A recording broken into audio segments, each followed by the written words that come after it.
अगर विदेश में नौकरी करते हैं तो अमेरिका के सबसे अमीर व्यक्ति होते, उनको अमीरी नहीं दिखा था प्यारे बच्चों, देश का गरीबी दिखा था। अपने अपने नजर को संभाल लो, तुम्हारे नजर में ही सब कुछ है। सावधानी हटी तो दुर्घटना घटी, ध्यान गई तो जान गई। बस इतना ही बताऊंगा, क्षमा, दृष्टि को सही रखना, दृष्टि ही तुम्हारा दुश्मन है। पांचवा क्या है समझो, संबुधस्य। संबुधस्य का मतलब चित्त को प्रस्तुत करना होता है। दुनिया भर का जितना प्रदूषण है इंसान के चित्त के अंदर, दिमाग के अंदर होता है। उस प्रदूषण को खत्म करने के लिए हमें ध्यान के लिए जाना होता है, मेडिटेशन जानना होता है। ध्यान में ही ज्ञान मिलता है। ये पांचों ऊर्जा जब आपका विकसित होता है तो एक ही ऊर्जा का जन्म होता है। उस ऊर्जा को हम लोग क्या कहते हैं, अत्य दीपो भव। तुम अपने प्रकाश के स्वयं प्रकाशित बनो। कलाम साहब ने कहा है, चाइल्ड इज कैंडल। कौन कहता है कि तुम्हारे अंदर जलने की और बनने की क्षमता नहीं है? तब जब पांचों ऊर्जा को एक करेगी तो एक ही ऊर्जा बचता है, अत्य दीपो भव। तुम अपने प्रकाश से प्रकाशित बन सकती है तो सब कुछ पा सकती हैं। प्यारे बच्चों, इस बात को बाबा साहब ने भारतीय संविधान के किताब पे आर्टिकल बनाया, यानी चित्रण किया। उस चित्रण को हम लोग बोलते हैं अशोक स्तंभ। बच्चों को मैं पढ़ाने आया। हमारे देश का राष्ट्रीय चिन्ह क्या है आप लोग बताइए? अशोक स्तंभ। अशोक स्तंभ को कहां लगाया गया है? भारत के संविधान पे। उसका चित्रण 4 शेर है। भारत के संविधान का 4 शेर जो है ना, ये बच्चों के लिए प्रेरित किया गया है। शेर, भागो नहीं दुनिया को बदलो। शेर दहाड़ता है, भागता नहीं है। मुकाबला करने की क्षमता होती है। भारत का संविधान यही कहता है, शेर बनो, बकरा नहीं, बलि बकरे की होती है, शेर की नहीं। संविधान के शेरनी है, शेरनी आप है। संविधान की भंतेजीचा कार्यक्रम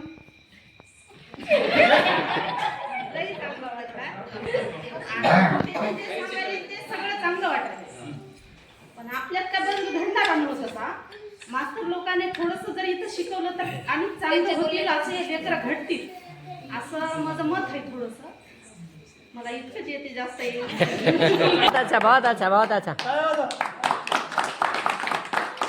आज आपल्या या उमरी शहरामध्ये जे भंते आले, आपल्याला थोडंसं ज्ञान सांगण्यासाठी, आपल्या लेकराला घडवण्यासाठी, या सगळ्यांनी आपल्या ह्या सगळ्या आपल्या नूतन आपलं बुद्धविहारामध्ये हे सगळे आपले मंडळी बसलेले सगळ्यांनी हे विचारामध्ये घ्यावं. आपलं जसं मागं कार्यक्रम होता त्याच प्रकारे आपल्या ह्या बुद्धविहारामध्ये सगळ्यांनी काळजी घ्यावं. सगळं घडवावं आपल्या लेकरांना, सगळ्यांनी ज्ञान द्यावं. आपल्या लेकराला महाग जसं ट्युशन सगळं काय व्यवस्थिशीर चालू लागलं होतं तसंच चालावं. सगळ्या महिलांना एकत्र व्हावं, सगळ्याच कार्यक्रमामध्ये सगळ्यांना सहभागी व्हावं आणि सगळ्यांनी बी डोसक्यामध्ये घेऊन आपलं हे सगळं तथागत भगवान बुद्धाचे, डॉक्टर बाबासाहेब आंबेडकरांचे विचार प्रत्येकानं लक्षात घ्यावं, प्रत्येकानं मनानं घ्यावं, एका मनानं राहावं. सगळ्यांनी लेकराला ज्ञान द्यावं. सगळ्यांनी लेकराला कोणतंही जरी असलं, कोणाला जरी येईना गेलं, कोणाला जरी आलं तरी त्याला आलं नाही, याला आलं नाही म्हणू नये. सगळ्यांना ज्ञान हे देणं हे खूप कर्तव्य सगळ्याचंच बरोबर आहे. आणि हे भंते जे आपल्यासाठी आले, आपल्याला सांगण्यासाठी, तितक्या दुरून हे प्रत्येकाने डोक्यामध्ये घ्यावं.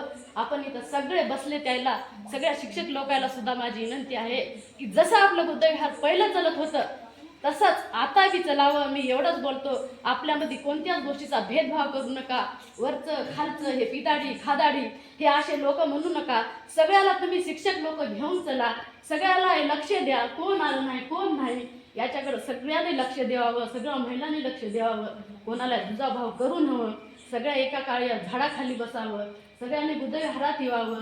कोणता वेडा आला, आंधळा आला, पांगळा आला तरी माणूस झाडाखाली बसला तर झाड म्हणू शकते का उठा म्हणून? म्हणू शकत नाही. या ह्या बुद्धविहारामध्ये कसं झालेलं आहे, की खालचे खालचे वरचे वरचे खादाडी पिदाडी हे असं तुम्ही हे कोणीही शिकलेलं असेल की कोणी अडाणी असो सगळ्याला ज्ञान द्यावं, सगळ्याला तुम्ही सहकार्य करावं अशीच माझी सगळ्याला नम्र विनंती आहे. मी एवढं बोलून सगळ्याला सांगते की काय चुकलं तर माझं क्षमा करावं आणि आपल्या ह्या अनेक आलेल्या कार्यक्रमाला सगळ्यांनी सहमती घेऊन कोणी जरी असो त्याला चांगल्या मानानं चांगल्या पद्धतीनं सगळ्याला सहकार्य करावं अशी माझी नम्र विनंती आहे. विश्वजनीय तथागत भगवान, सबसे पहले तो मैं यहाँ उपस्थित सभी बौद्ध उपासक उपासिका और सब जो बच्चे हैं छात्राएं सबका मैं यहाँ पर शुक्रिया अदा करता हूँ। और जो हमारे गुरु तुल्य और गुरु बनते बुद्धपुत्र धम्मपुत्र और बनते सिद्धार्थ, इनका मैं सबसे पहले यहाँ पर धन्यवाद ज्ञापन करता हूँ, क्योंकि उन्होंने जो अपना जो यहाँ का एरिया है सब गांव में जाकर एक एक गांव में जाकर उन्होंने उस गांव का नाम, जिस टाइम उस गांव में गए उस टाइम उस गांव का नाम याद रख लिए और यहाँ पर आके एक एक गांव का नाम याद रखते हुए उन्होंने उस गांव में क्या हुआ, क्या घटनाएं हुई और वहाँ के छात्र कैसे थे, इसके बारे में उन्होंने अच्छे से हमें यहाँ पर उदाहरण के साथ समझाया है। क्योंकि हमारे जो स्टूडेंट है, छात्र है, हम कहते हैं कि हम शहरवासी हैं, हम बहुत विद्वान हैं, लेकिन भंते जी ने हमें दिखाया कि आप केवल पढ़ने से विद्वान नहीं बन सकते, लेकिन हमारे जो आने वाली पीढ़ी है उसको भी हम कैसे साथ लेके जाएंगे, उनको कैसे हम उनके रास्ते में सफल कैसे बनाएंगे, इसका रास्ता आज जो है पूज्य भजन गुरु जी ने हमें बताया है। इसलिए हम सबको धम्मपुत्र जी का और बनते सिद्धार्थ जी का धन्यवाद देना चाहिए, क्योंकि इन्होंने जो काम हमारे वो वहाँ के बुद्ध गया के हैं, फिर भी हमारे महाराष्ट्र में आके, सही बात है, क्योंकि बुद्ध गया के जो IAS IPS और जो केंद्र शासन में जो भर्तियां होती है उसमें सबसे ज़्यादा बिहार के लोग हैं। और ये काम हमें करना चाहिए कि हमारे विद्यार्थियों को यहाँ पर आकर बताना चाहिए, लेकिन वो काम हमारे बुद्ध पुत्र जी कर रहे हैं, भंते जी कर रहे हैं। यह हमारे लिए बहुत ही सौभाग्यशाली बात है। अब हमें यही आदत से लेना चाहिए कि जो अब ये तो हमारे पास नहीं रहेंगे, इसका मार्गक्रमण हमें ही करना है। इसलिए मैं अंतिमतः भंते जी का बहुत बहुत धन्यवाद देता हूँ और यहाँ रुकता हूँ। जय भीम। साधु साधु साधु, बहुत अच्छा, बैठिए।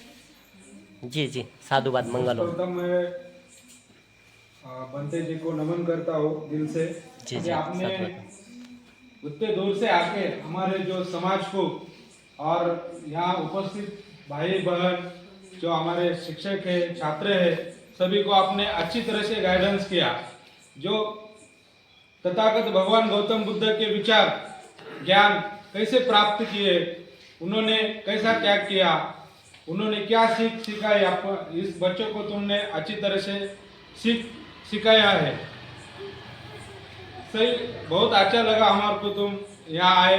मैं हम पूरे समाज की तरफ से आपका शुक्रिया अदा करते हो और आपको नमन करते हो। जी साधु, आ जाइए, नंबर है जिस तथागत भगवान बुद्ध योगी सर्वोत्तम पूजनीय डॉक्टर बाबासाहेब आंबेडकर यांच्या चरणी कोटी कोटी प्रणाम। तसेच भंतजी संघांना मी प्रेमानं वंदन करतो। जी साधुवाद सर। जीवनामध्ये खरं म्हणजे सत्य स्वीकारायला शिकलं पाहिजे, मला असं वाटते। मलाच असं नाही, तथागत भगवान बुद्धच म्हणतात की सत्य स्वीकारलं पाहिजे।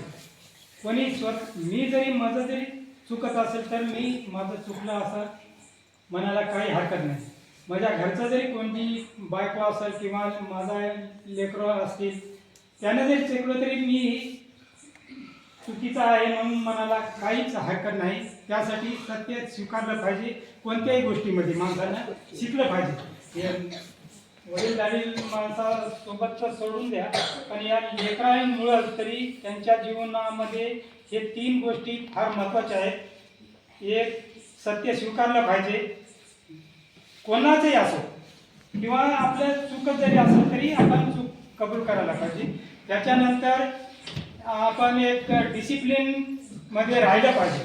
आपण काय बोलतो, कसं बोलतो, कोणाला बोलतो, त्याबद्दल त्या डिसिप्लिन आपण वागलं पाहिजे, आचरण केलं पाहिजे.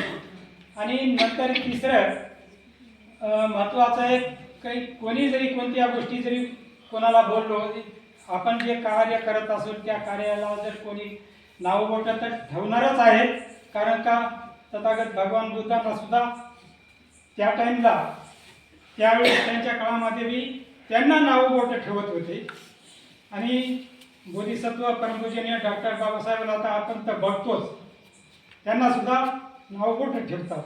कारण आपण कोणत्या पातळीचे आहात, तर नावबोटं तर ठेवणारच आहे, ठेवू जाऊ, त्याच्या पद्धतीने ठेवू द्या. पण आपल्याला जे कार्य आपल्याला मनातून करायचं ते करत राहणं योग्य असं मला वाटते. दुसऱ्याकडे बघायचं नाही.